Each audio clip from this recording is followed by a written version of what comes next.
तो जैसा कि आप सब जानते हैं कि दिल्ली में चुनाव का जो माहौल है वो काफ़ी गर्म है और एमसीडी इलेक्शन जो है हमारे यहाँ 4 तारीख को होने वाले हैं और 7 तारीख को उसका जो है वो रिजल्ट आने वाला है। तो आज हम अपने द्वारका वार्ड बी में वार्ड नंबर 120 के निर्दलीय प्रत्याशी मोनिका जी से जो है वो बात करने वाले हैं। तो वो किन-किन मुद्दों पे चुनाव लड़ने वाली हैं, उनसे बात करते हैं। जो है वो एमसीडी का चुनाव लड़ना चाहती हैं। देखिए, सबसे पहले मैं बता दूँ कि मैं 8 साल आम आदमी पार्टी में रही हूँ और इस बार मैं एज़ एन इंडिपेंडेंट इलेक्शन लड़ रही हूँ और उसका कारण यही है कि इस बार आम आदमी पार्टी ने जो टिकट डिस्ट्रीब्यूशन किया है, वो ऊपर से पैराशूट को लाकर उन्होंने टिकट्स को दिया है। आपने अभी कुछ दिन पहले देखा होगा कि विधायक को किस तरह दौड़ा-दौड़ा के मारा गया है, उनकी पिटाई की हुई है। उसका कारण यही है कि जितने भी वॉलंटियर्स हैं, उनमें बहुत ही गुस्सा है कि उन्होंने वॉलंटियर्स के साथ एक तरह से धोखा किया है कि टिकट्स जो है वो वॉलंटियर्स को ना देकर दूसरी पार्टी से आए हुए लोगों को उन्होंने टिकट डिस्ट्रीब्यूट की है और वो भी टिकट्स इस बार बिकी हैं। रही बात मेरी, तो मेरे साथ भी मैं भी शायद इस चीज़ का विक्टिम हूँ। पार्टी को 8 साल दिए हैं, ऊपर से एक तरफ कहते हैं कि टिकट आपकी कन्फर्म है, आप पेपर की तैयारी फॉर्म भरने की तैयारी कीजिए और दूसरी तरफ ये हो रहा है कि टिकट जो है आप पैराशूट को लाकर दे रहे हैं। मैं काबिल हूँ, मैंने 8 साल दिए हैं, कर्मठ, मेहनती हूँ। अगर मैं इतनी मेहनत आम आदमी पार्टी में कर सकती हूँ, तो मैं एज़ एन इंडिपेंडेंट भी फाइट कर सकती हूँ। मैं इंडिपेंडेंट फाइट कर रही हूँ क्योंकि मेरे पास एक विज़न है। मेरा विज़न ये है कि अभी तक आपने देखा होगा इतने लोग फाइट कर रहे हैं, किसी ने भी अपना मैनिफेस्टो नहीं निकाला है।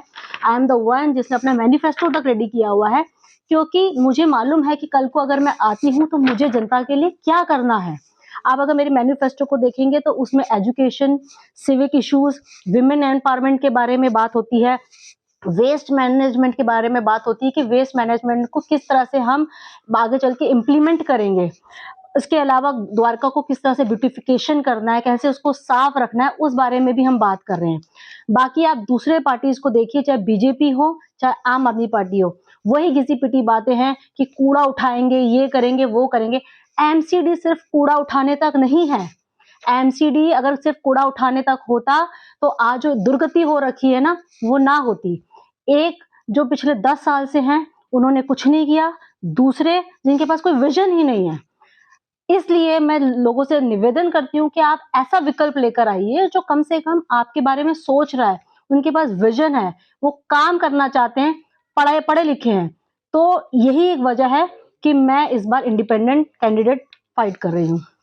तो मैम इस बार एमसीडी में अपने सिविक इश्यू बहुत हैं, जैसे गलियों में पानी भर जाना, आवारा कुत्ते जो है वो काट लेते हैं और जगह-जगह ड्रेन जो है वो खुले पड़े हैं और एमसीडी के इलाकों में जितनी भी सड़कें आती हैं वो टूटी-फूटी रहती है। तो अगर आप चुनकर आती हैं, तो आपकी क्या स्ट्रैटेजी रहेगी उनको सॉल्व करने की? आपने जितने भी इश्यूज़ बताए हैं, ये वाक़ई में बहुत बड़े इश्यूज़ हैं, सिविक इश्यूज़ हैं और आज तक किसी ने भी इन इश्यूज़ को सीरियसली लिया ही नहीं है। हमारे पास बाकायदा प्लान है, इस प्लान के तहत हम काम करेंगे। आप देखिए रास्ते में किस तरह से एनिमल्स जो हैं वो घूम रहे होते हैं, कितनी बार वो लोगों को, जैसे आप डॉग की जहाँ तक बात कर रहे हो, कितनी रोज़ की रोज़ घटनाएँ होती हैं। इस पर बाकायदा हम लोगों प्लान किया हुआ है और उस प्लान के हिसाब से हम चीज़ों को इम्प्लीमेंट करेंगे। रही बात सिविक इश्यूज़ की, बैड स्मेलिंग, आपने देखा होगा कि जगह-जगह ड्रेनेज जो है वो खुले हुए पड़े हुए हैं। अभी कुछ दिन पहले द्वारका में एक बुजुर्ग की डेथ हुई है, वो ड्रेनेज में गिरने की वजह से, क्योंकि वो खुला हुआ था। ये बहुत ही सीरियस इश्यू है, लेकिन इनको लगता है कि ठीक है ना, लेकिन ये मैं कहती हूँ कि जब ऐसी गलतियाँ होती हैं तो इसके लिए सख्त से सख्त कानून होने चाहिए कि अगर एमसीडी के किसी भी कर्मचारी के द्वारा इतनी इस तरह की लापरवाही है, तो कार्रवाई की जाए, तो शायद अगली बार ऐसी चीज़ें ना होंगी। दूसरी बात ये है कि अगर आप उसकी बात करें कैम सिक्योरिटी की, आप देखते हो आए दिन चेन स्नैचिंग हो रही है, विमेन्स जो हैं वो सुरक्षित नहीं हैं। तो सबसे पहले तो हमें इस पे काम करना चाहिए, विमेन सिक्योरिटी पे, जिसके बारे में शायद सोचा नहीं जाता है। दूसरी बात ये है कि अगर हम कहने को कह देते हैं कि ग्रीन हम हरित लेकर आएँगे, ग्रीन द्वारका करेंगे। मुझे बताइए कि क्या इस पे काम हो कोई सीरियसली कर भी रहा है? आप देखिए जगह-जगह द्वारका में जितने भी पेड़ लगे हुए हैं, उनमें कीड़े लग गए हैं। क्या इसके लिए कोई सोचा जा रहा है कि आगे चल के इन पे हमें काम करना है? ये बहुत सारे इश्यूज़ हैं। अभी तक आप ये देख रहे हो कि एमसीडी के पास इतना पैसे ही नहीं है कि वो अपने वर्कर्स को सैलरी टाइम पे दे। ये बहुत बड़ा इशू है। कम से कम कोई भी वर्कर तभी काम करता है जब उनको सैलरी टाइम पे मिले। तो हमें इस मुद्दे पे भी काम करना है, किस तरह से काम लेना है और किस तरह से इस उस काम की उनको पेमेंट टाइम पे मिले, ये बहुत इंपॉर्टेंट चीज़ है, इस पे भी हम वर्कआउट करेंगे। तो ऐसे बहुत सारी छोटी-छोटी चीज़ें हैं, जो कि अगर हम जीत के आते हैं, तो इन सब इश्यूज़ पे काम करेंगे। तो मैम जैसा कि आप जानते हैं कि एमसीडी के अंदर जो स्कूल हैं और जो हॉस्पिटल है, उनका भी हाल जो है वो बहुत अच्छा नहीं है और 15 साल से बीजेपी जो है वो एमसीडी की सत्ता में है। तो अगर आप आती हैं तो आपकी क्या रणनीति जो है वो रहने वाली है इनको सुधार करने के लिए? देखिए 10 साल से एमसीडी है, ठीक है? अगर आप देखेंगे, बच्चे जो होते हैं वो देश का भविष्य होता है। हम लोग एक्चुअली बच्चों के भविष्य के साथ खेल रहे हैं। आप किसी भी एमसीडी स्कूल में चले जाइए, चाहे उनका मील हो, डे टाइम जो मील उन्हें मिलता है या जो क्लासरूम्स हैं, उनकी हालत देखकर ऐसे लगता है कि इन्होंने 10 साल में किया क्या है? ये बहुत ही सीरियस मैटर है, इसको सीरियसली लेना चाहिए। मेरे लिए जो सबसे इम्पोर्टेंट फ़ोकस होगा, वो होगा बच्चों की स्कूलिंग पे। बच्चों की चाहे वो इंफ्रास्ट्रक्चर से रिलेटेड हो, चाहे क्लासरूम के अंदर में पढ़ाई से रिलेटेड हो, हम पूरी तरह से इसमें चेंजेस लेकर आएँगे। रही बात हॉस्पिटल्स की, आज मैं देख रही हूँ कि एमसीडी के हॉस्पिटल्स में जो दवाइयाँ हैं, वो आधे से ज़्यादा टाइम अवेलेबल ही नहीं होती हैं। लोग परेशान घूमते रहते हैं। इस पे भी हम काम करेंगे। सबसे बड़ी बात है कि अगर आपकी नीयत है काम करने की, तो आप उस चीज़ को कर जाते हो। लेकिन अगर आपकी नीयत ही नहीं है, आपको लगता है कि बस आप चुन के आ गए हो, आपकी कोई रिस्पॉन्सिबिलिटी नहीं है और आप जीतते हो हर बार, तो शायद आप उस चीज़ को सीरियसली नहीं लेते। इसीलिए इस बार एमसीडी में बदलाव की ज़रूरत है और बदलाव तभी आ सकता है जब आप किसी नए को मौका दें।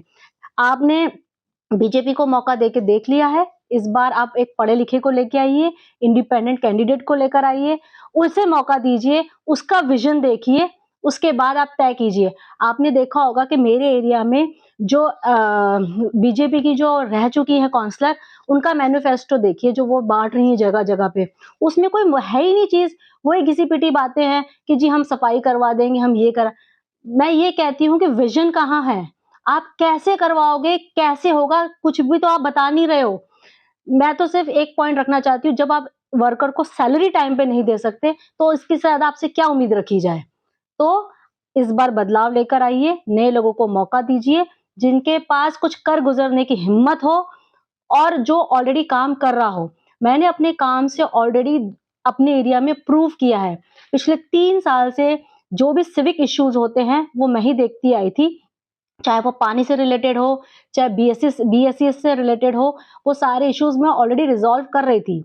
और वैसे भी नेता वो होना चाहिए जो ईज़िली अप्रोचेबल हो। आप ऐसे नेता को मत चुनिए जो आपका फ़ोन कॉल तक नहीं उठा सकता। काउंसलर का इलेक्शन वो इलेक्शन होता है जिसमें आप आसानी से कभी भी अगर आपको कोई दिक्कत है, तो वो आप कॉल कर ले मतलब कहते हैं ना कि वन कॉल अवे। तो ऐसे बंदे को जीत कर आना चाहिए और मैं बिल्कुल उन्हीं लोगों में से हूँ क्योंकि ज़मीनी स्तर पे काम किया है, पता है रोज़ लोगों का सुख-दुःख क्या होता है, उनके साथ हमेशा खड़ी रही हूँ और सबसे अच्छी बात ये है कि बहुत ही ईज़िली अप्रोचेबल हूँ। इसीलिए इस हक से लोगों से रिक्वेस्ट करती हूँ कि इस बार एमसीडी में एक मौका दे के देखें। तो मैम अगर आप चुन के आती हैं तो सबसे पहला ऐसा कौन-सा काम है जो आप करने वाली हैं? देखिए, ऐसे तो बहुत सारे इश्यूज़ हैं, लेकिन मैं आपको कुछ बता देती हूँ। द्वारका में जो बहुत परेशान करता है लोगों को, वो है कि यहाँ पे नाले हैं। वो नाले में इतनी गंदी बदबू आती है, उसके वजह से हर साल 2 साल में एसी बदलने पड़ जाते हैं, क्योंकि वो जो उसमें से गैस निकलती है, वो बहुत बड़ा प्रॉब्लमैटिक है। एक तो इस इश्यू को हम रिज़ॉल्व करेंगे। दूसरी बात आपने देखा होगा कि रोड्स, जो एमसीडी के अंडर जो रोड्स आती हैं, उनकी हालत भी कोई ख़ास अच्छी नहीं है और रोड्स के किनारे पे जो एनक्रोच्ड एरिया है, उसके वजह से सीनियर सिटीज़न्स को भी कई बार बड़ी दिक्कत आती है, उस पे वर्कआउट किया जाएगा। मेरी कोशिश ये रहेगी कि जो बुज़ुर्ग हैं या जो महिलाएँ हैं, उनके लिए रिक्रिएशन सेंटर्स होने चाहिए, विमेन के लिए लर्निंग क्लब होने चाहिए, ताकि नई-नई चीज़ें सीखने को मिले।